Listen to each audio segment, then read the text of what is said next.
स्वामी समर्थ. नमस्कार मित्रांनो. अंघोळ हे आपल्या रोजच्या दिनचर्येतील महत्त्वाचे काम आहे. अंघोळ केल्याने फक्त शरीर स्वच्छ होत नाही तर मन देखील प्रसन्न होते. यामुळेच उत्तम शारीरिक आणि मानसिक स्वास्थ्यासाठी रोज अंघोळ करणे अत्यंत महत्त्वाचे आहे.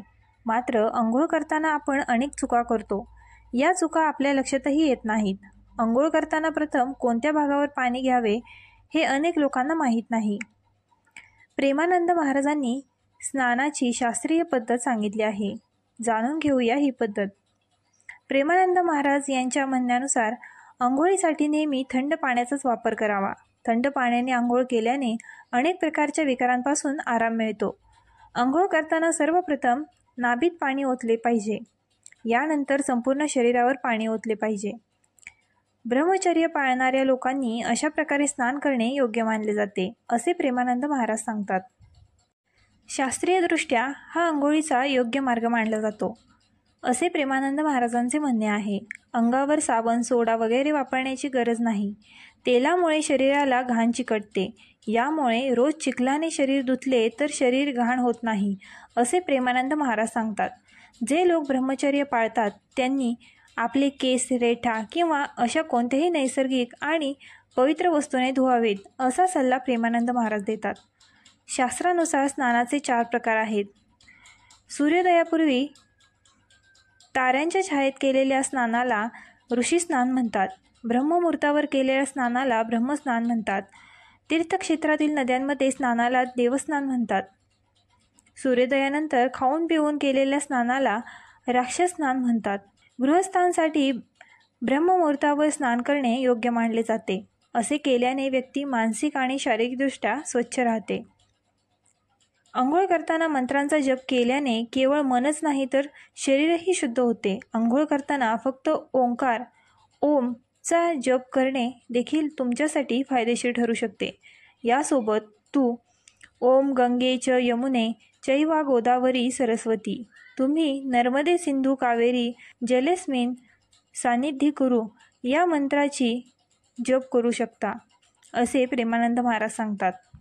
प्रेमानंद महाराज यांनी स्नानाची शास्त्रीय पद्धत सांगताना शरीराच्या शुद्धतेसाठी आणि मानसिक शांतीसाठी काही अधिक महत्त्वाच्या सूचनाही दिल्या आहेत.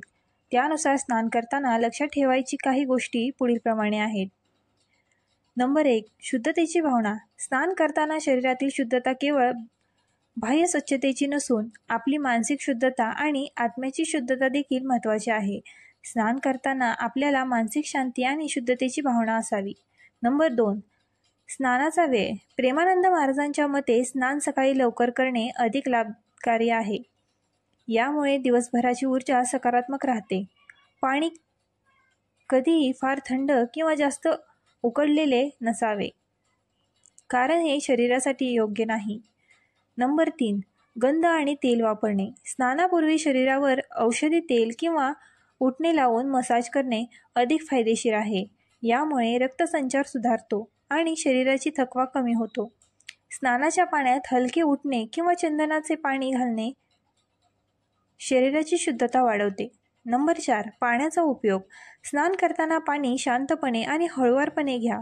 जोरात पाणी ओतल्याने शरीरावर ताण येऊ शकतो आणि ऊर्जा कमी होऊ शकते. पाण्याचा वापर सौम्य आणि स्थिर असावा. नंबर 5. आध्यात्मिक शुद्धता. स्नान करताना साधकांनी ध्यान किंवा जप करणं महत्त्वाचं आहे. स्नान केल्याने केवळ शारीरिक शुद्धता मिळत नाही तर आत्म्याची शुद्धता देखील साधता येते. नंबर 6. स्नानानंतरच्या क्रिया. स्नानानंतर शरीरावर ताजं व गोड सुगंधी तेल किंवा अत्तर लावण्याची परंपरा आहे. यामुळे शरीराची शुद्धता वर्धित होते आणि एकात्मतेचा अनुभव होतो. प्रेमानंद महाराजांच्या शास्त्रीय पद्धतीचा उद्देश शरीराच्या शुद्धतेला, मानसिक शांतीला आणि आत्मसन्मानाला महत्त्व देणे आहे. व्हिडिओ आवडला असल्यास आपल्या ग्लो मराठी चॅनलला लाईक, शेअर आणि सबस्क्राईब करायला विसरू नका.